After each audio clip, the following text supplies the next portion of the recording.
in an industry that's male dominated like that, and we see it in law enforcement too, or the health industry, financial industry, there's more women going there, which is a great thing. Hmm. But they might be seeing a lot of the challenges that you are. Is how do you handle it in a typically male dominated area where you're trying to go do your job, and maybe you have subordinates and you're trying to tell them what to do, and they're male, and you're Hmm. like, okay, how do I handle it? How do I talk to them in a way where they get stuff done, then they don't just blow me up like you Right. don't know what you're doing? It can be a difficult thing.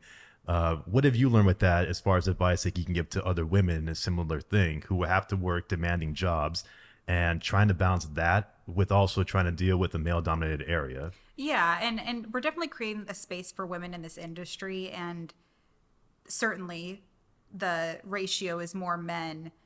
I just never really had the mentality where I gave a shit. So, and believe it or not, playing baseball with boys helped me in that regard. I know I'm female, I know, but I also know like I can use that to my benefit. And that has a lot to do with the questions I ask. They're not good. I'm not going to say that they're so feminine or what have you, but I want to know more than just what's happening in your slash line. Okay. We know that you're hitting the ball well, but I also know that X, Y, and Z occurred. Can you tell me a little bit more about that without it being too journalistic? I'm very upfront, like, hey, I'm not having a good day today. I know I'm being a little bit more emotional than I usually am. And that's not a woman thing. That's just me being very honest. Like, it's a tough day. Like, Father's Day was yesterday or the other day, and my father passed away. Mother's Day, my mom died of cancer last year. I'm gonna get sad in a broadcast. I cried about the Coliseum on the post game show a few nights ago. It's just like it's what we do, and that's not female driven. I think that that has a lot to do with the fact that I just fucking care a lot. And mind you, I talk about being a woman in sports is a lot like we're going up a muddy mountain and everybody around you has the correct equipment, but nobody told you that, oh yeah, there's a stop right there that you get the hiking boots and you get the sunscreen and all this other stuff. We just kind of showed up in the street clothes we were wearing and prayed for the best. And you have to be honestly a fucking freak of nature to handle this, because I mentioned the time involved. I also know that when it comes to reminding our you can't like walk up and say I'm a woman, I deserve to be here. You have to show that. Look at my resume, my media guide. I not only deserve to be there, I deserve to have a voice. And they put a microphone in front of me for that reason.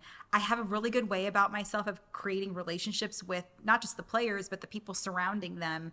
And I did that by working hard. And I don't know how else. I'm not saying men don't work hard. I just know that I had to try a little bit harder. I even did that when I was playing baseball, not just because I was a woman, is because my dad was the president of the Little League. And I felt like I didn't want them to say that, oh, she made all stars because she wasn't good, or because her daughter or dad's the president of the Little League, which sounds so silly because I was 11 and 12. And this is Reno, Nevada. But politics were born when I started playing t-ball. Like that's what happens. So it's just one of those things. I don't know. I often forget. So it's just one of those things until people remind me, like, oh, as a woman in this industry, oh, right, right. That's totally like not normal. I don't know. I just show up and I deserve respect. And not only do I earn it, I make sure the people around me earn it too. And a lot of times it's just about not thinking too much and going in there, getting the job done, and we're on the same playing field in certain aspects. Obviously, when Dallas Braden's on the panel, or Bip Roberts, Dave Stewart, I can't confidently say, yeah, I know what it's like to play Major League Baseball, because that's a fucking lie. But I can go up there and say, I can learn from this person who has a major league career and try to do my best to understand their message, what they went through. And I can certainly say that after all these years I've covered the game, I know what to ask, and I'm a very curious person, and that creates a dialogue. And that's just the basis of my career. Do you ever feel like you have to prove yourself? And if so, is that more to the players, to your competition, like your fellow media people, or the audience? Is that ever in your mind at all, or was it? Always, always. Still But is? but then I have to. It's mainly to myself too. Like I'm so hard on myself. I'm so hard on myself. Like I asked a stupid question recently and I let it ruminate for 12, 24 hours, to the point where I was almost I was like spiraling. I'm an overthinker. And then I remembered, who fucking cares? Luckily, these athletes have goldfish brains, not in a bad way, not in a bad way. Like they're taught that. Like Ted Lasso says, like have a the memory of a goldfish, because you have to show up the next day and hit one time out of 4, and that is you being a successful hitter. So they don't care about my question. It's whatever. They're not letting it bother them. And I reminded myself of that too. And like to see how far like I've come along, and is something that I've certainly thought about. But there are days where I'm like, that was the worst post game ever. Like, what did I just do? And nobody that listened will agree with me. Plus, and I'm sure you deal with it too. Like when you're behind the scenes, you're like, that was fucking awful. That was awful. Oh, and the yeah. next thing you know, you listen to it like, hey, that wasn't that bad. And most of the time, the people that are listening don't have the same A, negative attitude that you do that day, or B, they have any idea the work that went into it. So me stuttering, what have you, and I do that a lot, that doesn't mean I fucked up. I just know how I had to take a few breaths, and I embrace the pauses, which you have to do on the radio.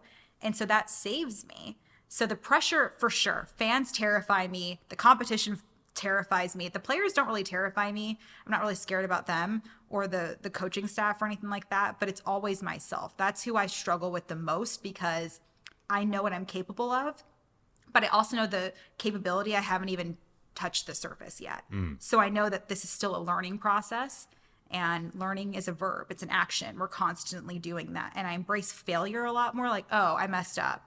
That's so cool, because I'm actually going to get better from this. I know that sounds cheesy AF, but it's so true. No, yeah. Mark Kotze preaches it all the time. He's like, you have to learn from failure. And it's so true. Like everything I've ever done correctly is because I messed up at one point.